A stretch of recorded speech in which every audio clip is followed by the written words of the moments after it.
నమస్తే. Welcome to our channel. Senior journalist Damu Balaji గారు ఉన్నారు. వారితో మాట్లాడదాం. సార్ నమస్తే సార్. నమస్తే. సార్ ట్రంప్ మళ్ళా ఒక హ్మ్, ఇష్యూ తీసుకొచ్చారు సార్. ఏంటంటే అక్కడ వాళ్ళకి అమెరికా వాళ్ళకి ఇన్‌కమ్ టాక్స్ లేదు అని వేరే దేశాల వాళ్ళకి ఇన్‌కమ్ టాక్స్ పెంచాడు సార్. అదొక ఇష్యూ అయితే తనకి అంటే అమెరికాకి హాని చేసే దేశాల్లో ఇండియా ఒకటుంది అనేది ఇండియా కూడా ఉంది అని అనౌన్స్ చేశాడు సార్. సో అది గాకుండా ఇప్పుడు ఈ పరిస్థితుల్లో మన తెలుగు స్టూడెంట్స్ చాలా మంది అక్కడ చదువుకోవడానికి వెళ్ళిన విద్యార్థులు కానీ చాలా ఇబ్బందులు పడుతున్నారు సార్. మీడియాకు కూడా వాళ్ళు ఇంటర్వ్యూస్ ఇస్తూ ఉన్నారు. సో ఈ ఇష్యూని మనం ఎలా తీసుకోవాలి? నిన్న ఒక విద్యార్థి వెస్ట్ గోదావరికి దగ్గర ఒక పల్లె సురేష్ ఆ అబ్బాయి పేరు. తను డల్లాస్‌లో ఉంటాడు. అతను మీడియాతో మాట్లాడాడు. అతనేం చెప్తున్నాడంటే తను ఏదో కష్టాలు పడి బ్యాంక్ లోన్ తీసుకొని అక్కడికెళ్ళి జాయిన్ అయ్యాను. నాకు సంవత్సరానికి 40 లక్షలు ఖర్చవుతుంది ఇక్కడ. అందుకని నేను ఇక్కడ దగ్గరగా ఉన్న ఒక పెట్రోల్ బంక్‌లో పనిచేస్తున్నాను. దాంతో నాకు గంటకి $10 వస్తాయి. దాన్ని బేస్ చేసుకొని నేను రోజుకి ఒక 5, 6 గంటలు పని చేసుకుంటూ ఇక్కడ చదువుకోగలుగుతున్నాను. ఇప్పుడేమైందంటే వీళ్ళు ఇమిగ్రేషన్ అండ్ కస్టమ్స్ ఎన్ఫోర్స్‌మెంట్ అనే ఒక శాఖ ఉంది. ఐస్ అని పిలుస్తారు దాన్ని. ఈ ఐస్ డిపార్ట్‌మెంటు విపరీతంగా వచ్చేసి ఎక్కడికక్కడ ఈ పెట్రోల్ బంకులు, తర్వాత రెస్టారెంట్లు, తర్వాత సూపర్ మార్కెట్లు వీటికంతా వచ్చేసి ఎక్కడెక్కడ ఇండియన్స్ మిగతా వాళ్ళు పనిచేస్తున్నారు.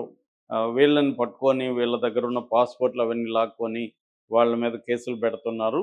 వాళ్ళని ఇండియాకి పంపించేస్తామని. ఇది అన్ని దేశాలలో జరుగుతుంది గానీ మనకి ప్రధానంగా ఇబ్బంది అవుతుంది.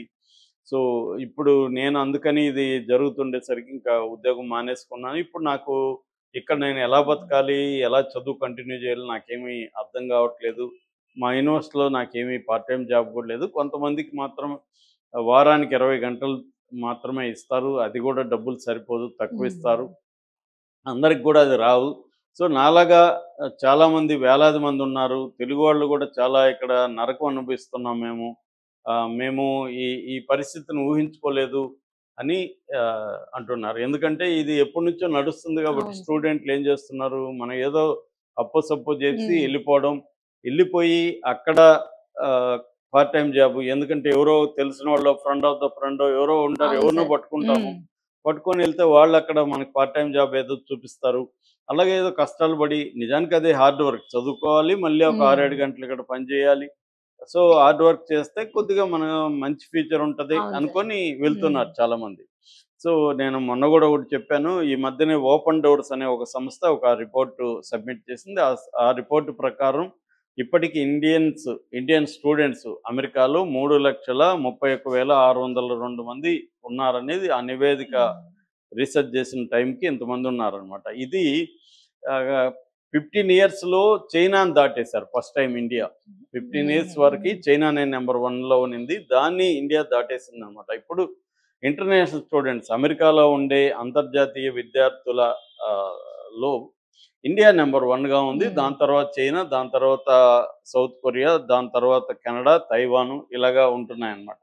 అంటే ఫర్ ఎగ్జాంపుల్ చైనా 2,70,000 మంది ఉంటే మన వాళ్ళు 3,31,000 మంది అక్కడ ఉన్నారు.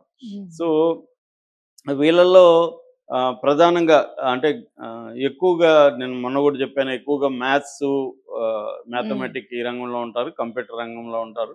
ఇలాగా వీళ్ళు పనిచేస్తుంటారు. దాని తర్వాత గ్రాడ్యుయేట్స్ ఎక్కువగా వెళ్తున్నారని చెప్తున్నారు. గ్రాడ్యుయేట్స్ అయినాకే ఎక్కువగా వెళ్ళేవాళ్ళు దాదాపు 2,00,000 మంది గ్రాడ్యుయేట్స్ వెళ్తున్నారు. అండర్ గ్రాడ్యుయేట్స్ 36,000 మంది మాత్రమే అండర్ గ్రాడ్యుయేట్స్ ఉన్నారు. మిగతా వాళ్ళు మిగతా దీంట్లో ఉన్నారు. సో, ఇప్పుడేందంటే వీళ్ళల్లో మెజారిటీ డబ్బుండి అక్కడ చదువుకి కంప్లీట్‌గా ప్లాన్ చేసుకొని, అక్కడ 3 ఏళ్ళో, 4 ఏళ్ళో మనకి చదువుకి ఇంత ఖర్చవుతుంది అని ప్లాన్ చేసుకొని వెళ్ళినోళ్ళు కాదు. కొంతమంది మెడికల్ స్టూడెంట్ వాళ్ళకేందంటే అక్కడ స్టైఫండ్ లాగా ఇస్తారు. అక్కడ ఒక $4,000-5,000 ఇస్తారు. అందులో రెంట్‌కి ఇప్పుడు ఫర్ ఎగ్జాంపుల్ నాకు తెలిసిన వాళ్ళు ఒక 6 మంది పిల్లలు మెడికల్ స్టూడెంట్స్ అక్కడ ఉన్నారు. న్యూజెర్సీలో 6 మందికి ఒక ఇల్లు తీసుకుంటే 6 మందికి పర్ హెడ్ $1,300 పడుతుంది. సో, వాళ్ళకి వచ్చే దాంట్లో అది పోయిగా ఖర్చులు పోగా వాళ్ళకి ఇంకా ఒక $400-500 మిగిలే పరిస్థితి అయితే ఉంది. ఎందుకంటే వాళ్ళకి వస్తుంది కాబట్టి. అట్లా కాకుండా కొంతమంది స్టూడెంట్లు ఇట్లాగే రూముల్లో తీసుకోవాలి. రెండోది వాళ్ళు కారు లేకుండా అక్కడ ఉండలేరు. అమెరికాలో ఒక సామెత ఉంది. కాళ్ళు లేకపోయినా ఉండొచ్చు కానీ కారు లేకపోతే ఉండలేమని. సో, అందువల్ల వాళ్ళు కారు కొనుక్కోవాలి. అది సెకండ్ హ్యాండ్‌ది ఎక్కడో కారు కొనుక్కోవాలి. ఆహ్, వీళ్ళు ఒకే దగ్గర పనిచేస్తారు లేదా చదువుకుంటారు కాబట్టి కారులో అందరూ కలిసి వెళ్ళడం, ఇరుక్కొని కష్టాలు పడి మళ్ళీ రావడం. ఇలాగా అంటే డబ్బుల్ని పొదుపుగా వాడుకోవాలి.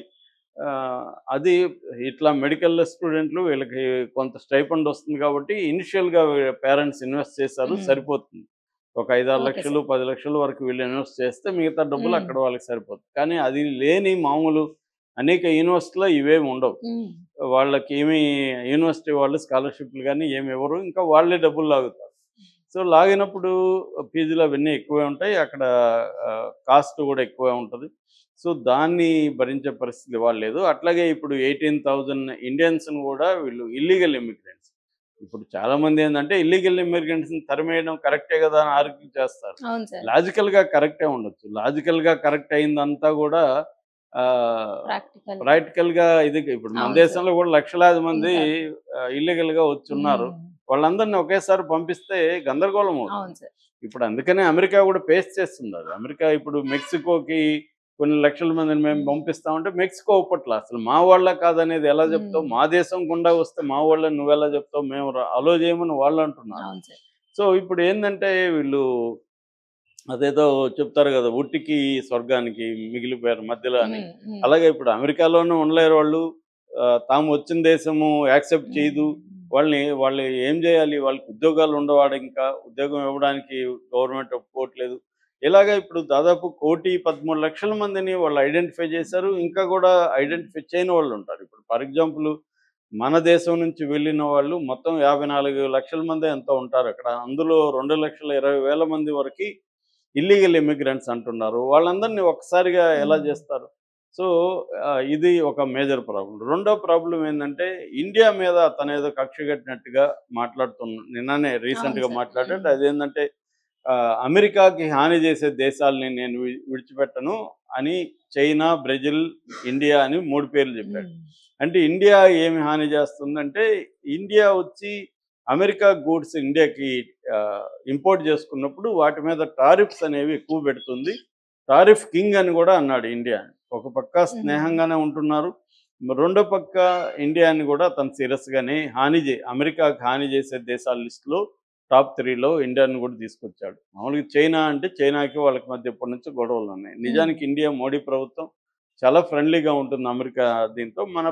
మన ఎక్స్‌పోర్ట్‌లు కూడా నంబర్ 1 కంట్రీ అమెరికానే. మనం ఎక్కువ ఎక్స్‌పోర్ట్‌లు చేసేది అమెరికానే. ఇప్పుడు అమెరికా గాని మన మీద అక్కడ టారిఫ్స్ ఏస్తే ఇబ్బందుంది. అందుకని పాలీలేటరల్ అని అంటారు. అంటే మల్టీలేటరల్ లాగా పాలీలేటరల్ అగ్రీమెంట్స్ చేసుకోవాలని నిన్న కూడా జయశంకర్ చెప్పాడు.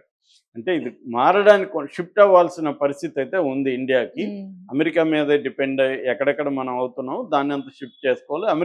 నిజానికి అమెరికా మన మొత్తం వలసల్లో అమెరికా వలసలనేవి తక్కువే. గల్ఫ్‌తో పోలిస్తే. గల్ఫ్ కంట్రీస్‌కే మనోళ్ళు ఎక్కువ వెళ్తారు.